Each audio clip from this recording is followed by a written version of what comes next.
होइया ही वही जो राम रचि राखा, ओ करी तर्क बढ़ावहु शाखा। जो होना है वो होकर ही रहेगा, उसको कोई नहीं टाल सकता है, स्वयं भगवान भी नहीं टाल सकते हैं। यदि होनी को भगवान टाल पाते तो माता सती अग्नि में जलकर भस्म हो गई और महादेव नहीं बचा पाए। यदि होनी को टाला जाता तो महादेव माता सती को अवश्य बचाते, लेकिन नहीं बचा पाए। राजा दक्ष प्रजापति थे, बहुत बड़े यज्ञ का आयोजन किए हुए थे।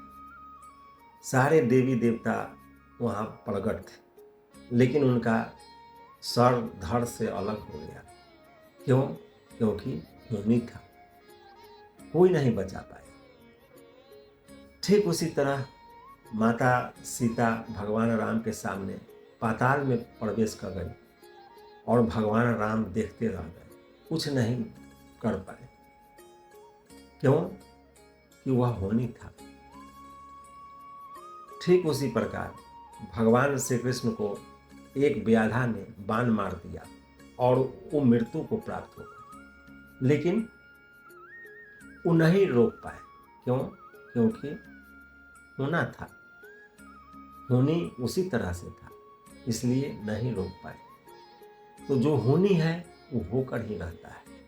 बड़े बड़े संत, महापुरुष, सिद्ध महात्मा अकाल मृत्यु को प्राप्त हो गए, बहुत से भयंकर रोग के शिकार हो गए, बहुतों अनेक प्रकार के व्याधि व्याधि में मृत्यु को प्राप्त हो गए, लेकिन नहीं रोक पाए। क्यों? क्योंकि विधि का विधान है, उसको बदला नहीं जा सकता है।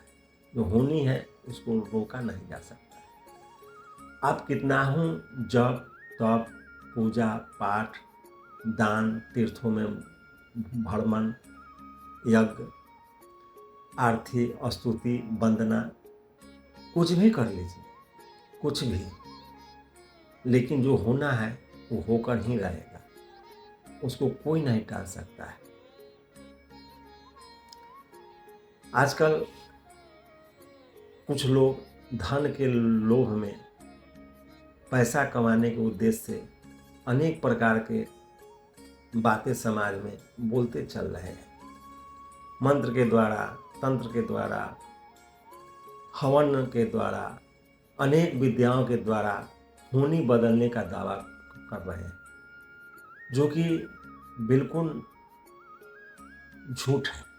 वो पूरी बकवास और थोथी दलीलें दे रहे हैं। जब भगवान नहीं बदल पाए तो कोई विद्या में ऐसा दम नहीं है जो होनी को बदल दे। तो जो होना है वो होकर ही रहेगा, लेकिन यदि जो दावा कर रहे हैं उनकी बात कितना प्रतिशत सही है ये खुद विचार करने का विषय है। तर्क वितर्क करने से कोई लाभ नहीं।